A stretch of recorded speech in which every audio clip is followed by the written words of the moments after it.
realmente ainda é uma cirurgia muito perigosa. Porque assim, na cabeça que eu tenho, das poucas lembranças, que é uma cirurgia muito arriscada, é muito perigosa, que não sei se realmente vale a pena você fazer ou se mudou. Cara, é uma ideia completamente errada. Vou te dar um exemplo do meu dia a dia. Lá no servidor municipal, a gente tem um dos maiores ambulatórios de bariátrica de São Paulo. É um serviço, a gente tem 700 pacientes no nosso ambulatório, em média, hoje. O nosso paciente, a gente opera todo mundo por vídeo, tá? É todo vídeo laparoscopia. O nosso paciente, ele é operado. Ele chega no hospital um dia antes e ele vai embora um dia depois da cirurgia. Pós-operatória de um dia, geralmente, óbvio... Que pessoa para pessoa, né? Uma cirurgia, cada cirurgia é uma cirurgia. Mas o paciente vai embora no primeiro pós-operatório, tá? É uma cirurgia que demora de 2 a 3 horas, depende. Se for a doutora Fabiana fazendo, é 1 hora e pouquinho. Se for eu fazendo, que sou R4, vai demorar 2 horas e meia, 3 horas, tá? Mas é uma cirurgia, o risco de sangramento é baixo, tá? E o que as pessoas falam, é uma cirurgia que tem muito risco.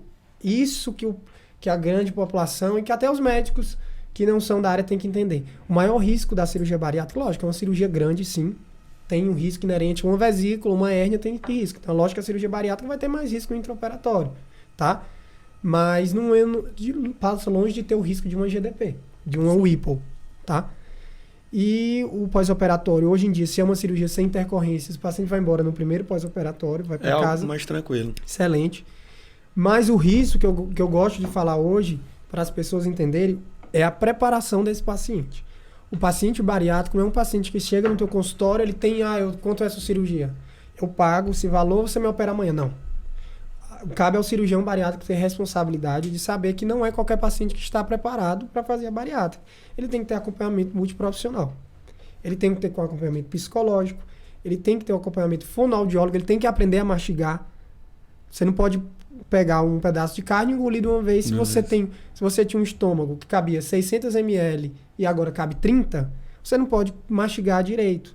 Mastigar errado. Se você mastigar errado, você vai vomitar. E aí você vai voltar no pronto-socorro, vai voltar pro seu médico e falar, acabou com a minha vida. Então, preparação psicológica, fonoaudióloga e nutrição também, muito importante.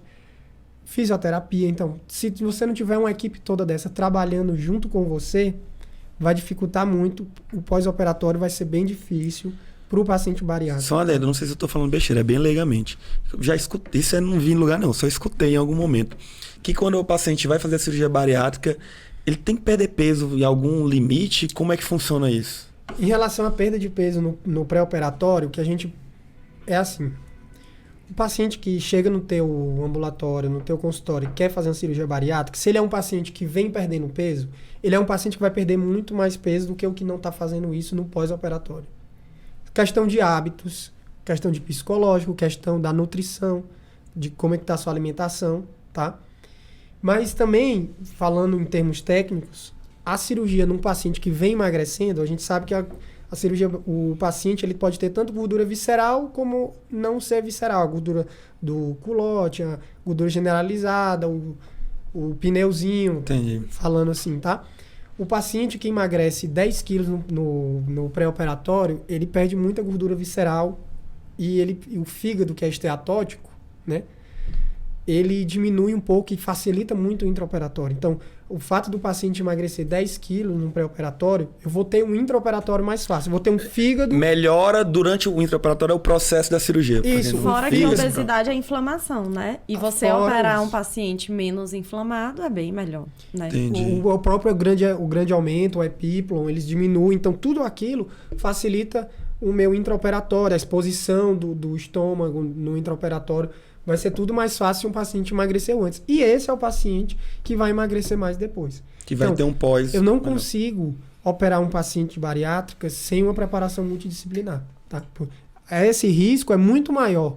Do intraoperatório, ele é muito menor do que o risco do paciente que não está preparado. Não fez a preparação correta. O paciente que toma um copo desse de água, ele toma essa de uma vez. Depois que ele fizer a cirurgia bariátrica, ele vai demorar muito tempo para conseguir tomar esse copo de uma vez. Se ele não tiver cabeça para isso e não souber mastigar para isso, ele vai ter muito problema. Essa preparação costuma ter um tempo ou qual é o tempo? o tempo quem vai dizer é o paciente. Como o paciente chegou no teu consultório? Como que já estão os hábitos de vida dele? Isso vai mudar muito. Como que está o ritmo de vida dele, o trabalho, como que ele está no trabalho, ele está satisfeito? Ele realmente quer só emagrecer? Ele quer só estética? Porque a cirurgia bariátrica não é estética. Principalmente o bypass, hoje a gente sabe que ela é uma cirurgia metabólica, né? Então, hoje a gente opera um paciente, a nossa alegria quando ele retorna com 7 dias de cirurgia no ambulatório é ver que a metformina que ele tomava, ele não precisou mais tomar. E é rápido, tá? A paciente que chega com insulina dependente, 7 dias depois ele chega no teu ambulatório, ele tomava metformina 2 vezes ao dia, ele só toma uma e a insulina ele já parou, em 7 dias. Então, é uma cirurgia metabólica. Emagrecer é secundário, para nós. Mas tem uma taxa de perca da cirurgia bariátrica, por exemplo, meio que uma meta. Tem sim. Falei, eu cheguei aqui, eu posso perder até tanto. Tem sim. A estimativa. O sleeve, hoje em dia a gente fala, o sleeve, ele perde de 25% a 30%, tá? É muita coisa, né? O bypass, ele consegue 35% até 40% do peso do paciente. Essa diferença aí, do sleeve e do bypass, hoje você tem que analisar cada paciente. O paciente que tem um refluxo grave no pré-operatório, esse é um paciente que a gente não faz sleeve nele. É um paciente mais candidato ao bypass.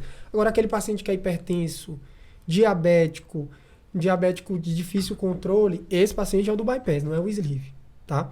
O bypass é uma cirurgia metabólica, o sleeve não, ele é uma cirurgia restritiva. O bypass não, ele tem um foco no metabolismo bem maior do que o sleeve, tá? Sim.